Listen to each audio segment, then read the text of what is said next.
Chapter 3. Lucy ran out of the empty room into the passage and found the other three. "It's all right," she repeated. "I've come back." "What on earth are you talking about, Lucy?" asked Susan. "Why," said Lucy in amazement, "haven't you all been wondering where I was?" "So you've been hiding, have you?" said Peter. "Poor old Lou, hiding and nobody noticed. You'll have to hide longer than that if you want people to start looking for you." "But I've been away for hours and hours," said Lucy. The others all stared at one another. "Batty," said Edmund, tapping his head. "Quite batty." "What do you mean, Lou?" asked Peter. "What I said," answered Lucy.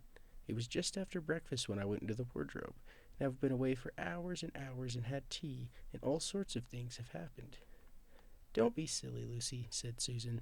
"We only just came out of that room a moment ago, and you were there then." "She's not silly at all," said Peter. "She's just making up a story for fun. Aren't you, Lou?" "Why shouldn't she?" "No, Peter, I'm not," she said. It's a magic wardrobe. There's wood inside it, and it's snowing, and there's a faun and a witch, and it's called Narnia. Come and see."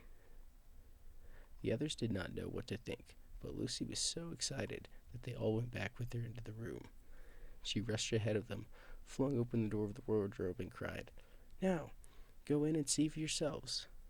"Why, you goose," said Susan, putting her head inside and pulling the fur coats apart. "It's just an ordinary wardrobe. Look, there's the back of it." Then everyone looked in and pulled the coats apart, and they all saw, Lucy herself saw, a perfectly ordinary wardrobe. There was no wood and no snow, only the back of the wardrobe with hooks on it. Peter went in and rapped his knuckles on it to make sure that it was solid. "A jolly good hoax, Lou," he said as he came out again. "You have really taken us in, I must admit. We half believed you." "But it wasn't a hoax at all," said Lucy. "Really and truly. It was all different a moment ago. Honestly it was. I promise." "Come, Lou," said Peter. "That's going a bit far. You've had your joke. Hadn't you better drop it now?" Lucy grew very red in the face and tried to say something, though she hardly knew what she was trying to say, and burst into tears. For the next few days she was miserable. She could have made it up with the others quite easily at any moment if she could have brought herself to say that the whole thing was only a story made up for fun. But Lucy was a very truthful girl, and she knew that she was really in the right, and she could not bring herself to say this. The others who thought she was telling a lie, and a silly lie too, made her very unhappy. The two elder ones did this without meaning to do it, but Edmund could be spiteful, and on this occasion he was spiteful.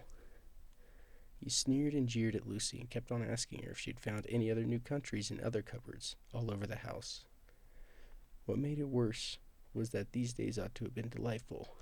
The weather was fine, and they were outdoors from morning to night, bathing, fishing, climbing trees, and lying in the heather.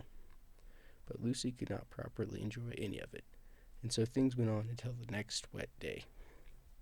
That day, when it came to the afternoon and there was still no sign of a break in the weather, they decided to play hide and seek. Susan was it, and as soon as the others scattered to hide, Lucy went to the room where the wardrobe was.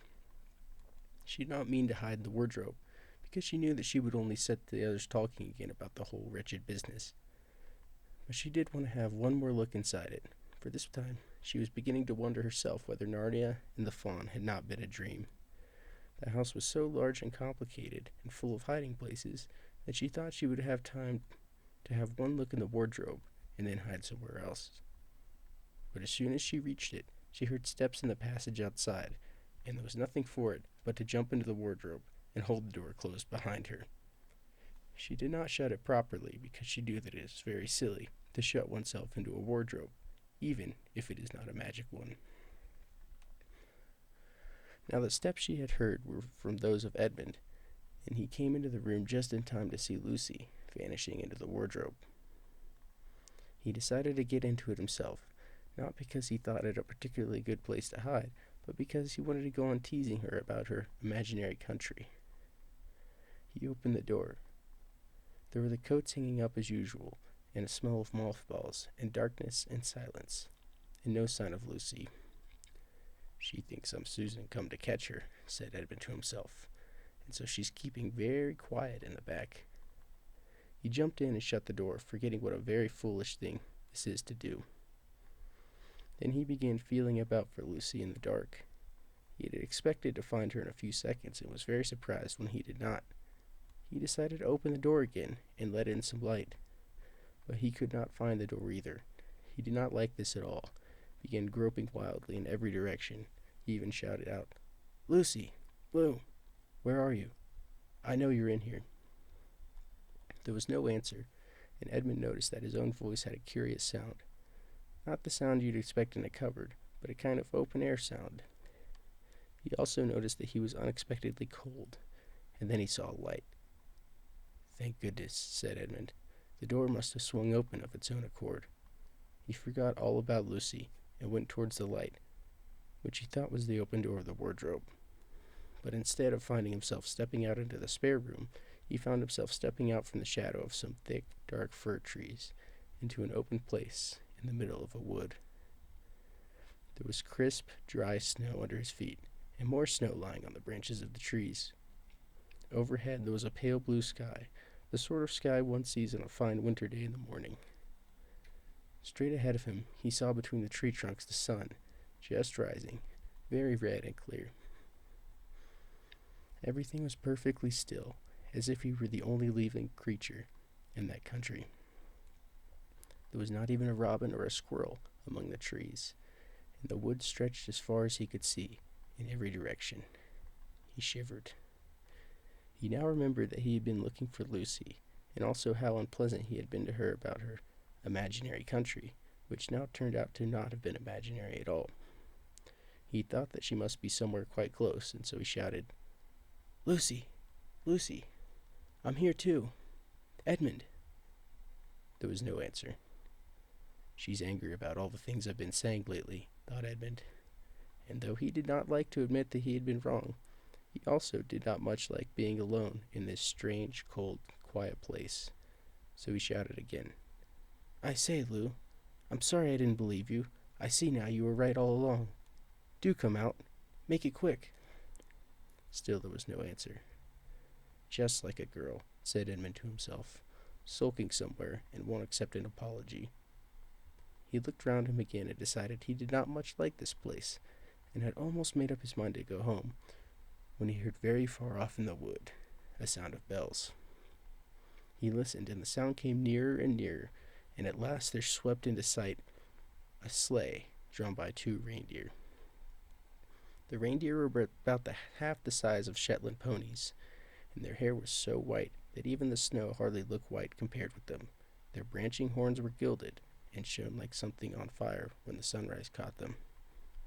Their harness was of scarlet leather, and covered with bells. On the sleigh, driving the reindeer, sat a fat dwarf, who would have been about 3 feet high if he had been standing. He was dressed in polar bear's fur, and on his head he wore a red hood, with a long gold tassel hanging down from its point. His huge beard covered his knees, and served him instead of a rug. But behind him, on a much higher seat, in the middle of the sleigh, sat a very different person. A great lady, taller than any woman that Edmund had ever seen. She was also covered in white fur up to her throat, and held a long, straight, golden wand in her right hand, and wore a golden crown on her head. Her face was white, not merely pale, but white like snow, or paper, or icing sugar, except for her very red mouth.